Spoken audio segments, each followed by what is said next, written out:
pile of fucking bodies, dude. Fuck happened to you? I just got gangranged by a fucking guy here with a shotgun. He's gonna keep shooting. 78. The body dies.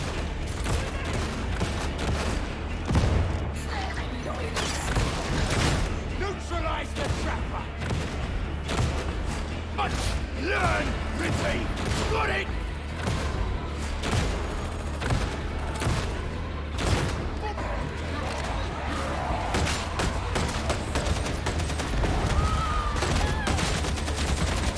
This is a fucking machine gun. What the fuck? Oh, that's fucking badass.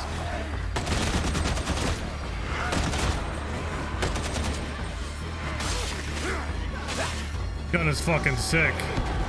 Hey, what's going on everybody, and welcome back to another video. So, some of you might have noticed that Warhammer Darktide has released in beta over the weekend. I believe by the time this video has gone live, that beta will be well over.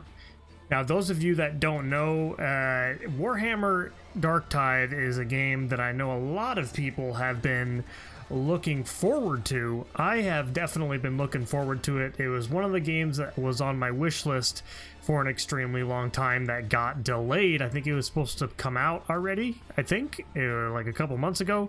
Maybe not, or maybe it was in September it was supposed to release. Now, either way, I did a little bit of research, obviously, before even deciding to make this video. I was like, okay, there's probably a bunch of guides, or not guides. This isn't a guide, this is just a review and me talking about the game and ranting, because I bet this video won't get more than like 1,000 views, if that. And that's mostly how it goes. I mean, I do mostly tactical games, and whenever I come out with a video that isn't about that, nobody cares. It's whatever, it's fine. I completely understand, and I'm not doing this to try to get the next, 500,000 view video. Definitely not. I do just want to talk about the game. I genuinely just want to get my thoughts out there. Continuing with what I was saying though, a lot of YouTubers from what I've seen so far, they've played the game for like 45 minutes or like maybe a couple hours, and then they used the footage and just kind of talked about what they saw. I mean, the gameplay progression is so slow. I don't know how you could formulate a good opinion, or I guess make a video with a good review. I mean, I hate to say it that way. I guess, it is my opinion. That's just, me being brutally honest. I really didn't feel like there was much of anything going on until around the 8 to 9 hour mark.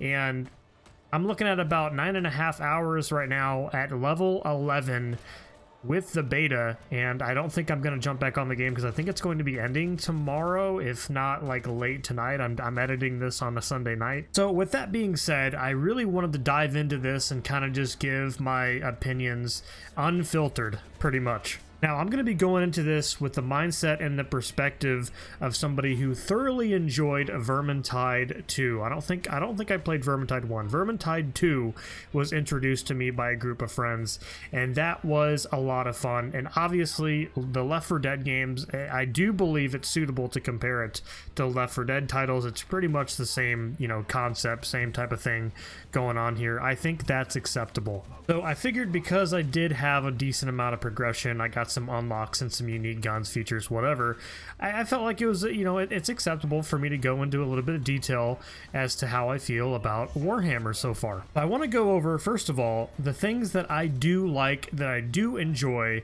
about Warhammer Darktide. Now, obviously, I know it's a beta, and they might change some things. They're gonna move things around, and the game could be very different by the time it's released. However, like I said, from the perspective of, what I know from other games, just like Warhammer Darktide, and with the perspective of this being a beta, I'm gonna give my full unfiltered thoughts. Now, absolutely, I was impressed with the introduction phase, or the prologue, with the character setup and everything. Unfortunately, I don't have any footage. I think I might have had that file corrupted or something happened with it.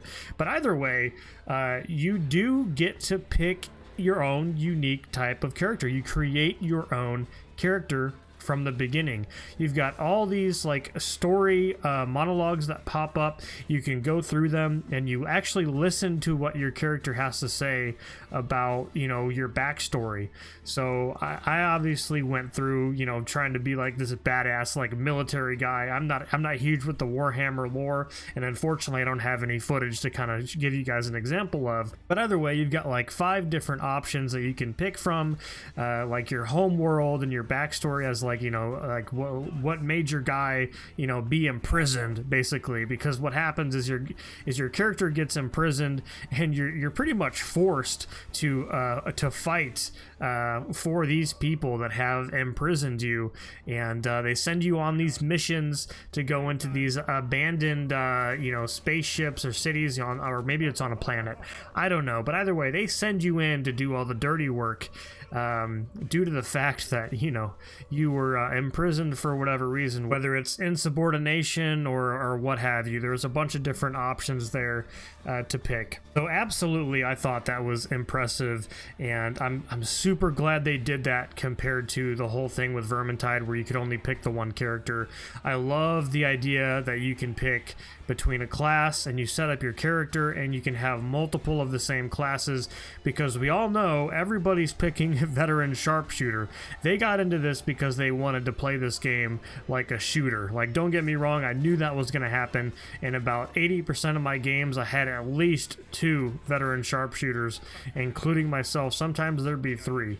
So it's crazy. I knew that was going to happen. I knew that was going to happen, but it was a great decision by them to do it this way rather than doing it the other way with Vermintide 2, I remember. Now, second on my list, and obviously this isn't in any type of particular order, I guess, but the graphics are outstanding. I was actually surprised with the level of detail, and it was a little daunting to me at first because I was having some really awful performance issues, and I don't know exactly what I did to fix it, because I played around with the graphics settings.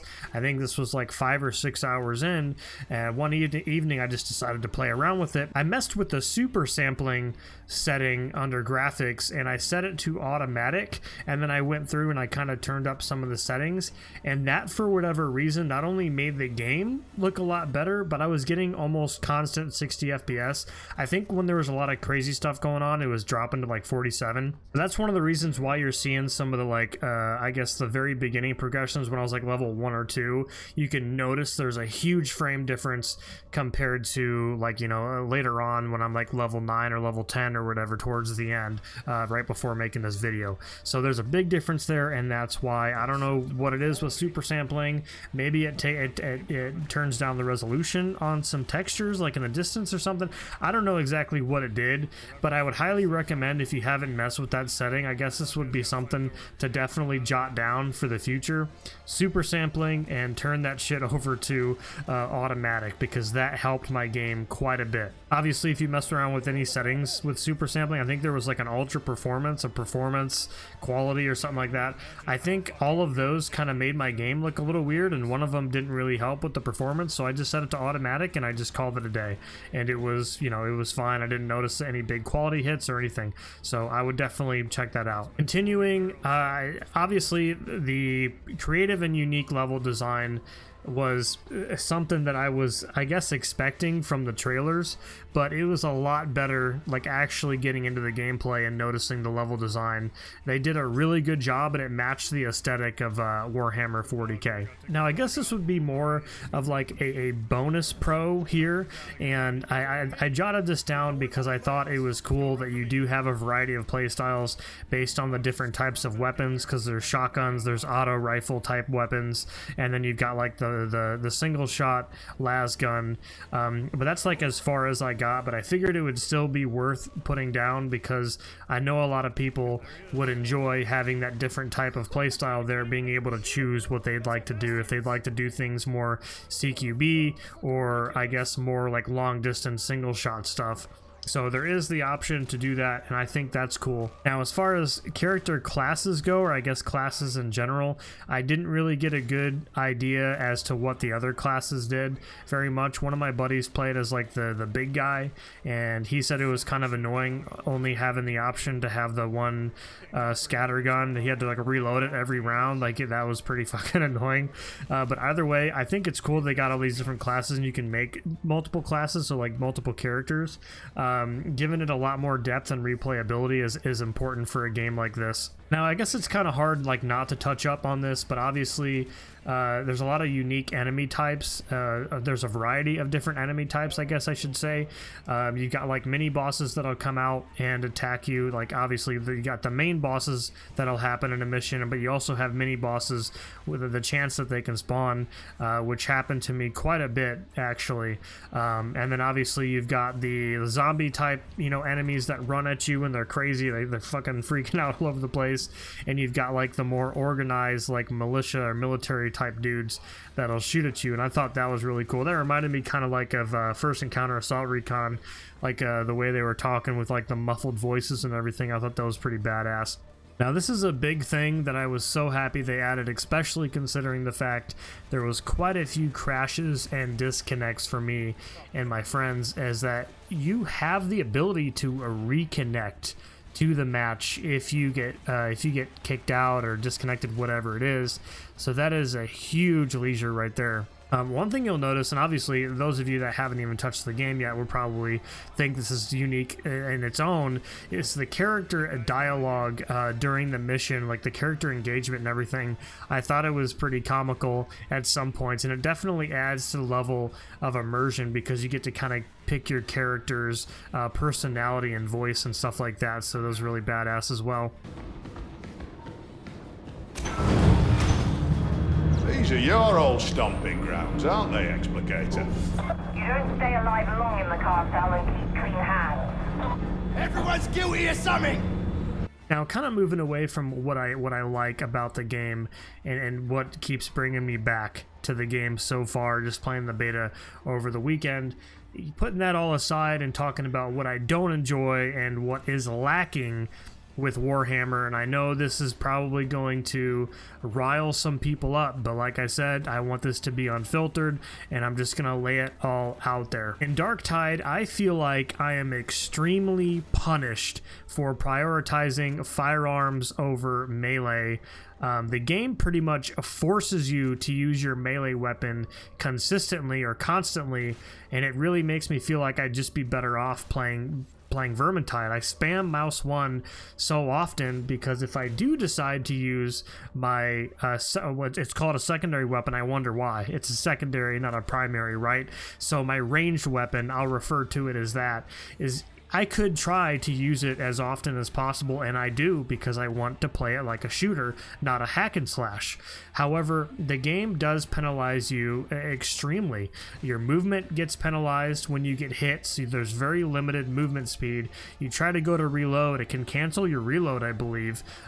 So it's really obnoxious trying to deal with enemies close up. Now, to fix this, I honestly feel like they just need to make the game more like how Left 4 Dead is set up. I don't really see if anybody would have a problem with having the game more as a shooter and less as a hack and slash. I definitely do not enjoy the hack and slash. I don't want to spam mouse 1, and that's what's viable. That's what they want you to do, because I can sit there and spam mouse 1 and kill a crowd of enemies while only getting hit once or twice. But if I use a ranged weapon and try to spray into the crowd or use a shotgun, I have to stop and reload because I'm limited on ammo, which is a huge fucking con to that, right? And then obviously if I get smacked, I've got to, I either got to try to get out of there so I can reload, or I have to swap to my melee weapon regardless.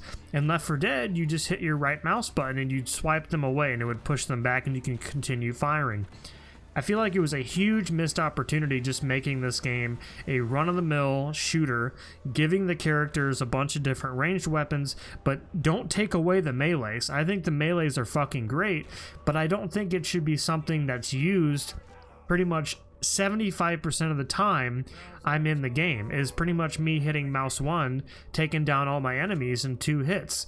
You eventually get better weapons. For example, I got an axe. It's a lot slower, and I don't think it's as viable. It one-taps the enemies, but like I said, I don't think it's as viable because it gives a chance for all the enemies surrounding you to hit you more times because you can't get your weapon back up and ready to swing. So your attack speed is significantly reduced. So obviously, in that retrospect, I believe that the quicker, I guess faster swinging melee weapons is superior. So yeah, you are just spamming mouse 1 the entire time to get rid of most of the enemies. And I personally don't like that. I don't enjoy it. I think it's shit. I think it's awful. Probably going to get some backlash from that. But I honestly feel like the game would be much more enjoyable just being a, you know, point and shoot, make it a shooter like Left 4 Dead, and just let us have the option to use melee. But I don't need it to be the, you know, 90% of my gameplay is spamming mouse 1. Now, moving away from that, I'm probably going to add on to that as I continue with the things that I don't like too much, or I wish, you know, what I think is lacking, whatever. Slow progression. Now, I didn't get any new firearms, or I guess, you know, weapons in general, cosmetic options until I think around like level 6, or maybe it was, it might not have been until like level 8, which was about 6 hours into the game. And I actually, there's even a clip of me talking, and I was talking about how I was 4 hours into the game and I was still using the same starter weapons, except obviously the tiers were maybe a couple more higher than what they should have been or whatever, but I was only level 4 with 4 hours played.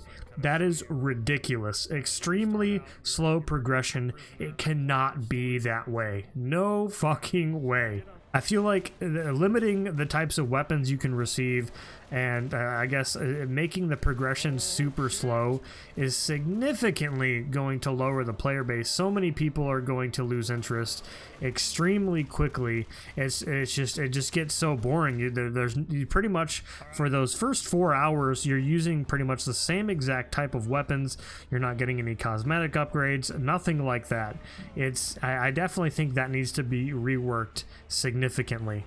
Now this is kind of like a side thing. I mean, it doesn't really ruin the game, but I didn't see any options to change the HUD. I couldn't limit the HUD elements. I couldn't remove the HUD elements. And you guys know me. A lot of you guys know me if you come from my channel. You know, I like playing games with limited HUD elements just to keep me immersed in the title. I know that kind of ruins the whole, you know, I won't be able to see my health bars and stuff like that, whatever. But if I wanted to, for whatever reason, I could do it. And it's not available, so that's a little, you know, disappointing. I think they should add that in, especially for making thumbnails. The next thing I kind of want to talk about is the movement debuff while you're being shot at or you're being damaged by enemies. So I haven't seen this type of mechanic in any other game that I can remember, and I don't think Vermintide did this, and I know Left 4 Dead didn't do this. But when you get shot or when you're damaged, you can no longer sprint for like 2 seconds. It cancels your slide completely. So like, let's say for example you're like sprinting to cover and you go to try to take cover because you're getting shot at. Well, if you get shot in the arm, not only do you pretty much dead stop in your tracks, which gives them the opportunity to continue to shoot you, but it cancels your slide and you can no longer slide and get into cover. So you've got like 3 seconds there where you're just out in the open taking damage, and it just extremely limits your movement, which I think would be kind of surprising with me having this opinion, considering I do like slower paced games, but just completely like ruining your movement like that just by getting hit once or twice, I definitely think it's an awful mechanic, and I think they should work around that a little bit. Again, kind of following up with like the whole hack and slash gameplay, it is repetitive, it is a viable strategy, and you know, it caters for you to use your melee weapon more than anything. And another thing too is, like, I noticed with the range weapons, I feel like I'm pretty much at a huge disadvantage when I use melee. When I use ranged weapons, because I feel like, you know, if I get shot, for example, my recoil gets messed up, my aim gets messed up. I'm severely punished for using like ranged weapons in like certain situations. And for example, like let's say like you got half your team hacking and slashing at a horde, and you pretty much have to make the decision to either hack and slash with them because your melee weapon doesn't cause friendly fire damage, but your ranged weapons do, depending on the difficulty. I found that out. Depending on the difficulty, it does do damage, but you're pretty much forced to move into a position to where you can put rounds down range. They're not going to move out of your way. I mean, I guess unless you have a team in Discord that you're playing with, you can tell them like, hey, let's stick to the walls, or like let's try to stick together, so that way you have like a consistent line of fire. A little bit of communication there, but for the most part, people just fucking run into that group and they hack and slash, and you are either forced to try to pick out some shots through the crowd, or you take out your melee weapon and you join in. And now we're back to that, you know, that whole thing with prioritizing melee over firearms, and you know what I mean, like that's just extremely annoying, and it's not fun to me. It's boring, right? Either way, I'll stop talking about that, but I think that's the biggest point here with this video, is just the idea that this game extremely caters towards just running around and slashing your enemies down, rather than using your firearm, which I thought this was going to be like a Left 4 Dead type game. I thought it was, for the most part, I was going to be using firearms, you know, 75-80% of the time. And then, you know, obviously a melee weapon I think is badass, but I don't want to be just chopping down enemies the whole time. I don't want to spam mouse one. I might as well go play New World or go back to Vermintide, right? Like that's the biggest thing for me, and I know I am enunciating so much with that, but that is it's extremely disappointing. And I know what's going to happen is, if that doesn't get changed, which I don't think it will, I am going to lose interest very quickly with this game, and I feel like the gameplay loop is going to get stale rather quickly. Anyway, I've been talking for far too long. I don't even think 90% of you guys have made it this far into the video, but those of you that have, I highly appreciate you sticking to the end. And don't forget to subscribe if you enjoyed. If you're new, I highly doubt that is the case. Like I said, I don't think many people are making it to the end of this one. It doesn't happen very often with most of my gameplay videos like these. But anyway, thank you guys so much, and I'll see you in the next video.